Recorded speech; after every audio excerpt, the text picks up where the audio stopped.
नमस्कार, हिमवंत प्रदेश न्यूज़ में आपका स्वागत है। मैं भानु प्रकाश नेगी। उत्तराखंड में आजकल हर जगह एक ही हवा बह रही है और एक ही तरह की दुर्गंध हम कहेंगे उसको, भर्ती घोटाला। चाहे विधानसभा में जो है बैकडोर भर्ती का घोटाला हुआ हो, चाहे बंद दरोगाओं की भर्ती में घोटाला हुआ हो, हर जगह घोटाला घोटाला घोटाला ही हुआ। अब इस घोटाले को लेकर के जो परेशान है सबसे ज़्यादा वो है हमारा युवा वर्ग, और वो बड़ी मानसिक प्रताड़ना आजकल झेल रहा है। तो इस मानसिक प्रताड़ना को किस तरह से दूर किया जाए, आज हमारे साथ मौजूद हैं प्रसिद्ध मनोवैज्ञानिक डॉक्टर पवन शर्मा। उनसे हम आज बातचीत करेंगे। डॉक्टर साहब, हिमवंत प्रदेश न्यूज़ में आपका सबसे पहले तो स्वागत है। स्वागत है। सबसे पहले ये जानना चाहते हैं सर कि आजकल जिस तरह से जो हमारा युवा वर्ग है जी, उत्तराखंड का जी, वो जिस तरह की मानसिक प्रताड़ना को झेल रहा है, जी, उसको आप किस तरह से समझ रहे हैं? खास तौर से भानु जी, आपने जिस तरह का मुद्दा उठाया है जो कि आजकल भर्ती घोटाले की वजह से युवा अगर आजकल मानसिक त्रस्त हैं, तो यकीनन पहली बात तो ये जानने की है कि सिर्फ उनको मानसिक प्रताड़ना हो रही होगी जो इसमें बहुत ही ईमानदारी से और बहुत ही शिद्दत से जो इनके लिए तैयारी कर रहे थे। उन्हीं लोगों के साथ आजकल मानसिक प्रताड़ना भी है, उन लोगों को अवसाद भी हो रहा होगा, उन्हीं को दिक्कत हो रही होगी जिन्होंने ईमानदारी से ये परीक्षा फेस करी है। जी, तो इसमें मैं उनको सिर्फ इतना बताना चाहूँगा कि हमारे जीवन में जब भी कभी ऐसी घटनाएं आती हैं, जब भी असफलता मिलती है, तो यकीनन हमारे पास उदासी आएगी, परेशानी आएगी। इसमें जब भी आप उदासी की तरफ जाएंगे तो आपके पास वो डिप्रेशन की तरफ ले जाएगी और फिर ऐसा लगता है कि हमने ज़िंदगी में बहुत सारी चीज़ें खो दी। तो मैं आपके माध्यम से उन सारे युवाओं को ये बात बोलना चाहूँगा कि इसमें भी आप एक सकारात्मक पहलू देख सकते हैं जो कि आपको आगे आने वाले समय के लिए बहुत ज़्यादा ऊर्जावान कर देगा। वो इस तरह से होगा कि पहली बात तो आप ये देख लीजिए कि आपने ये परीक्षा उत्तीर्ण करी है, यानी आपने लाखों लोगों को जिन्होंने की परीक्षा दी थी उसमें से आप ईमानदारी से परीक्षा आपने पास करी, आपने उसके एग्ज़ाम करे और आप उसमें से बाहर निकल आए। यानी ये बहुत बड़ी बात है कि आपके अंदर ये काबिलियत है कि आप परीक्षा उत्तीर्ण करने की अपने अंदर काबिलियत रखते हैं। हाँ, अभी नहीं हो पाया है मौका, कोई बात नहीं है, ये आने वाले कानूनी प्रक्रिया है, जब भी होना चाहेगा तो शायद तब होगा, हो सकता है तब आपको न्याय मिल जाए। लेकिन तब तक के लिए आपको ये बात तो मान लेनी होगी कि आपके अंदर ये काबिलियत है कि आप इस तरह के कई कॉम्पिटिटिव एग्ज़ाम निकाल सकते हैं।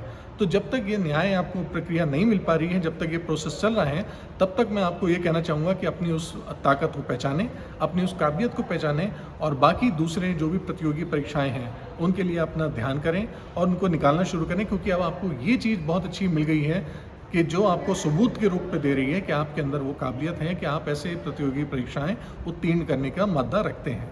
अच्छा डॉक्टर साहब, इसमें सबसे पहले तो हम ये जानना चाहते हैं, जैसे कि हमारे जो युवा वर्ग है जी, कोई समझ नहीं पा रहा यार, हमने इतना जो है मेहनत करी, इतनी मोटी मोटी हमने किताबें पढ़ी, इतने सालों तक हमने कोचिंग करी, बिल्कुल, और तमाम हमने अपना पैसा भी लगाया, अपना जी, परिश्रम भी किया, जी, हम कुछ और भी नहीं कर पाए इस चक्कर में, जी, बिल्कुल, और अब इस तरह से हमारे साथ जो धोखेबाजी हुई है। जी हाँ, चाहे विधानसभा की हम बात कर ली जाए कि यहाँ पर जो है अध्यक्ष साहब कह रहे हैं कि हमारा अधिकार है, जी हाँ, इससे पहले भी कांग्रेस के समय में इसी तरह से हुआ है और जी, होता आया है जी, और हर जगह से घोटाले की ही बू आ रही है। जी, तो अब कई युवाओं को ये लग रहा है कि यार हमने तो जब पहले भी हम मेहनत करी है तो उसमें भी जो है हमें सफलता नहीं मिल पाई। जी, बिल्कुल। वर्तमान समय में उन लोगों को क्या करने की आवश्यकता है? देखिए, जो भी आप तैयारी कर रहे थे, जो आजकल युवा तैयारी कर रहे थे, ये एक तरह से कह लीजिए कि वो अपने ऊपर ही सब कुछ इन्वेस्ट कर रहे थे। जो भी उन्होंने ज्ञान हासिल करा है, जो नॉलेज हासिल करी है, वो तो उनकी अपने सेल्फ वर्थ के लिए है और वो काबिलियत उनसे कोई कभी भी नहीं छीन सकता है। हाँ, बाकी जो राजनीतिक प्रकरण हैं, जो प्रक्रिया होती हैं, जो कि घोटाले हैं या सरकार की चीज़ें हैं, जिन पे हमारा कंट्रोल नहीं हो सकता, उन सब से दूर होकर के बेहतर है कि आप अपने भविष्य के ऊपर काम करें, अपनी जो वर्तमान स्थिति है इसको समझें, अपनी काबिलियत पे जोर दे करके बाकी आगे भविष्य के कामों में लग जाएं। मैं आपसे यही कहना चाहूँगा कि जब भी आपके ऊपर न्याय मिलेगा तो यकीनन आपके पास ऑप्शन आ जाएगा, तब आप एक ऐसे मौके पर होंगे कि आप चुन सकते हैं कि आपको उस प्रैक्टिकल वर्कशॉप में जो आपकी अभी पोजीशन है उसी को कंटिन्यू करना है या जो ये आपका निर्णय आपके फेवर में आया है उस जॉब को चुनना है। तब आपके पास एक चुनाव का अधिकार होगा। लेकिन अभी आपके पास सिर्फ ये काम है कि आप अपने भविष्य की तरफ ध्यान दें और इन राजनीतिक चीज़ों में ना जाएं जहाँ पे आपका मॉरल डाउन हो रहा हो। अच्छा डॉक्टर साहब, एक बात और आती है, ये तो जो परीक्षार्थी थे जिन्होंने परीक्षा दी जी। और उन्हें बाद में चला कि यहाँ घोटालेबाजी हुई है, पेपर लीक हुआ जी। है, धांधलीबाजी हुई है, हाँ। नकल कराई गई है। जी। लेकिन अब लाखों युवा हमारे ऐसे हैं बिल्कुल। जो अभी भी जो है परीक्षाओं की तैयारी कर रहे हैं। बिल्कुल। उन्होंने कोई परीक्षा भी इस तरह से अभी नहीं दी है। जी हाँ। कुछ परीक्षाएं जो है प्रोसेस में हैं। जी बिल्कुल, तो वो भी जो है अब मानसिक तनाव में आ गए हैं। यकीनन। तो उन लोगों के लिए क्या आपके पास किस तरह की सलाह है? मैं सिर्फ यही कहना चाहूँगा उन युवाओं से कि बहुत सारी परिस्थितियाँ ऐसी होती हैं जो कि आपके हाथ में नहीं है। आप सिर्फ अपनी तरफ से कोशिशें कर सकते हैं और उनका रिज़ल्ट आपके पास नहीं है, आप सिर्फ प्रयास कर सकते हैं। और अगर आप ये सोचते हैं कि इस तरह से ही दुनिया होती है, ऐसी ही दुनिया की छवि है और सारे लोग खराब हैं, तो ऐसा नहीं है। देखिए, ईमानदार लोग भी हैं, अच्छे लोग हैं, उन्हीं की वजह से आज दुनिया चल पा रही है। और ट्रस्ट एक ऐसी चीज़ है जो आपको हमेशा करनी ही पड़ेगी ना किसी पे। अगर आप अभी ट्रेन में बैठते हैं, विमान में बैठते हैं या बस में बैठते हैं, तो आपको अपने उस ड्राइवर पे भरोसा करना पड़ता है कि हाँ, ये हमें मेरी मंजिल तक लेके जाएगा, बगैर आप ये जाने हुए कि उसकी काबिलियत है भी या नहीं है। तो इस तरह से आपको ट्रस्ट तो ज़रूर करना पड़ेगा, क्योंकि आने वाली सारी चीज़ों में आपको कहीं ना कहीं दूसरों पे भरोसा करना पड़ता है। और ये भी विश्वास रखना पड़ेगा कि आज आप हिंदुस्तान के न्यायपालिका, लोकतंत्र और जो नियम कानून हैं, वो सच्चाई को बाहर लेकर आते हैं। भले ही थोड़े समय की परेशानी होती है, इसलिए हम आपसे ये कहना चाहेंगे कि उन परेशानियों का हिस्सा ना बनिए, बल्कि आप एक दूसरा रास्ता देख करके समाधान देखें और आगे बढ़ जाएं। जब उसका रास्ता कुछ आगे खुलेगा, तब आपके पास कुछ ना कुछ उसको हमेशा कंपनसेशन मिल जाएगा। अच्छा, एक सवाल है सर, हमारे समाज में लगातार, ये तो परीक्षाओं की बात थी, जी। हमारे समाज में लगातार देखा जा रहा है कि एक बार लॉकडाउन के दौरान तो अपराध जो है मानसिक तौर पर वो थोड़ा कम हो रहे थे, भले ही लोग बिल्कुल। मानसिक प्रताड़ना में उस समय भी थे, ज़रूर। लेकिन अभी देखा गया है कि ग्राफ बढ़ गया है। बहुत बढ़ गया है, जी हाँ। तो अब किस तरह से जो है इसको जो है जैसे घर परिवार में या जी। किस तरह से कम किया जा सकता है? बिल्कुल। देखिए, कोरोना के टाइम में जो अपराध कम हुए थे, आपको उसके पीछे का कारण ये बता दूं कि उस वक्त हर कोई लोग अपने जीवन को बचाने के लिए बचे हुए थे। वो ये चाहते थे कि हम अपना जीवन कैसे बचा लें। हर कोई इस डर में जी रहा था कि मेरी ज़िंदगी का क्या होगा, मेरी ज़िंदगी का क्या होगा, मेरी ज़िंदगी क्या होगा। इसलिए अपराध जैसी चीज़ तो उसके दिमाग में आने की नौबत ही नहीं है, क्योंकि उस वक्त तो वो अपने सर्वाइवल पे बात कर रहा था। और आज जब उन चीज़ों से उभर आए हैं और जब उन चीज़ों से आगे बढ़ गए हैं, तो यकीनन फिर वही बात आ गई है, रोज़गार है, नहीं है, घर के लोगों से झगड़ा, घर के लोगों के साथ तनाव और आपस का मेल मुटाव और बड़ों की बात सुनना या न सुनना। और उसके बाद आजकल देखेंगे, जब तक कोरोना काल था तब तक लोग डिजिटल इतना ज़्यादा इन्फॉर्मेशन ले ली है कि आज वो अक्सर असल जीवन में उसके साथ तालमेल नहीं बिठा पा रहे हैं। इसलिए आज की तारीख में आप देखेंगे किशोर, ख़ासतौर से जो 9th और 10th के बच्चे हैं, उनके पास आज तक माँ बाप के साथ बहुत ज़्यादा क्लैश हो रहे हैं। माँ बाप उनको समझ नहीं पा रहे हैं, उनकी मानसिक परिस्थिति को, क्योंकि वो समय से पहले युवा होते जा रहे हैं और उस वजह से उनकी सोच, उनकी मानसिकता ऐसी हो रही है जो कि अपने माँ बाप, अभिभावकों को ही चुनौतियाँ दे रही हैं।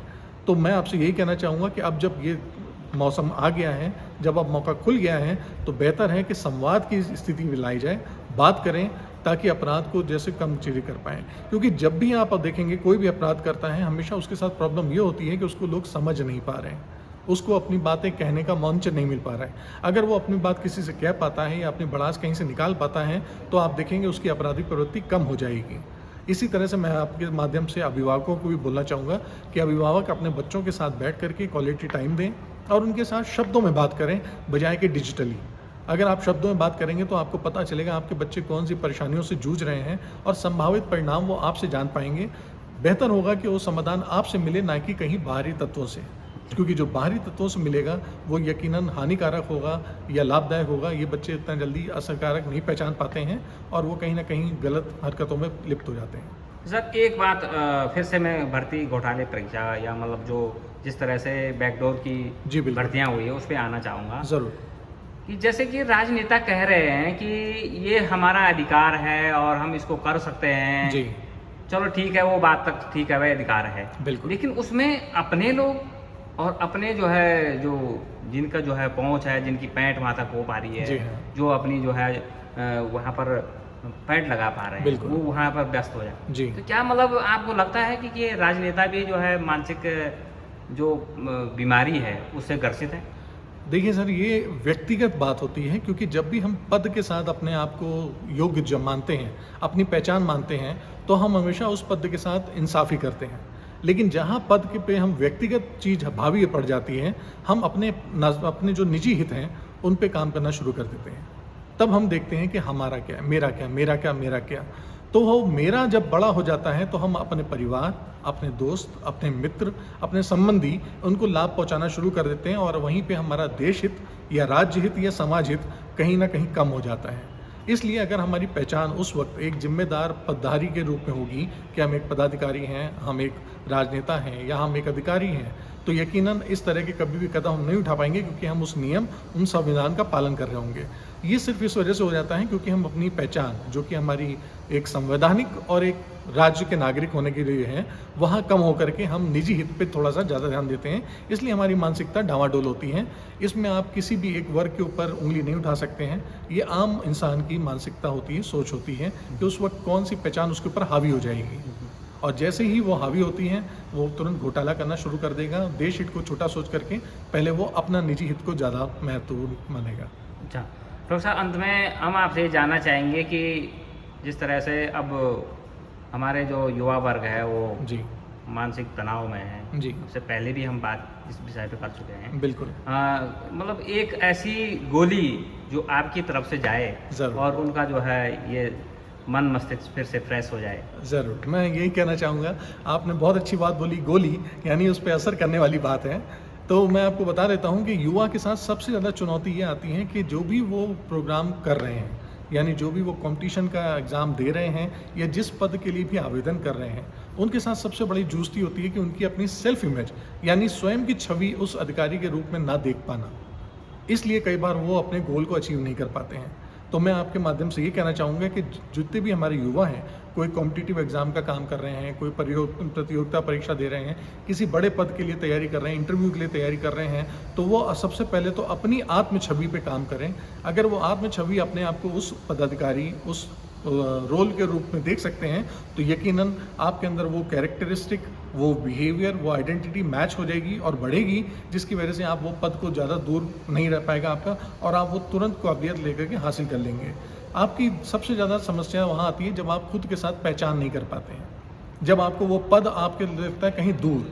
जैसे हमने एक आपको पहले भी उदाहरण बताया था कि हमने आपके साथ जब काम करा स्टूडेंट के साथ, हमने उस IAS के कॉम्पिटिशन की बुक को, उसमें से कवर पेज हटा दिया जिसमें IAS की तैयारी लिखा था, और उन्होंने कहा ये एग्ज़ाम के क्वेश्चन है, इनको सॉल्व करो। तो देखा गया कि उन बच्चों ने ज़्यादा अच्छा काम करा जिन्होंने कवर नहीं पढ़ा था, क्योंकि अब उनके मन में IAS के नाम का जो बड़ा सा डर था वो नहीं था, सिर्फ उनको लग रहा था ये आमतौर पे क्वेश्चन है। इसीलिए मैं आपसे कहना चाहूँगा कि जब भी कभी आपके पास ऐसा कोई पद हो या किसी ऐसे कंपटीशन के लिए तैयारी कर रहे हो, तो आप उसको इतना बड़ा ना सोचें, क्योंकि वो सारी चीज़ें किसी न किसी मनुष्य ने हासिल करी हैं और आप भी वो सारी गुणवत्ता रखते हैं कि जो आप हासिल कर सकते हैं। अपने आप को उस रूप में देखेंगे, आपका गोल वो तुरंत ही आपके पास उपलब्ध हो जाएगा। डॉक्टर साहब, आपने बहुत अच्छी जानकारी आज हमारे युवाओं को दी जी, और आप हमारे चैनल पे आए, आपका धन्यवाद। धन्यवाद। मैं आपके माध्यम से भी युवाओं को बहुत बहुत शुभकामनाएं दूंगा और उनके सुनहरे भविष्य की कामना करता हूँ। नमस्ते। तो ये थे हमारे साथ प्रसिद्ध मनोवैज्ञानिक डॉक्टर पवन शर्मा, जिनका साफ तौर पर ये कहना है कि जिन युवाओं के साथ इस तरह की गुस्ताखी जो दलाल टाइप के लोग हैं उन्होंने करी है, आप निराश ना हो। कोई भी पद जो है बड़ा और छोटा नहीं होता है। आपके जीवन में बहुत अच्छे पल और आएंगे, फिर से मौके मिलेंगे, आपको बिल्कुल भी निराश होने की आवश्यकता नहीं है। भानु प्रकाश नेगी, हिमंत प्रदेश न्यूज़, देहरादून।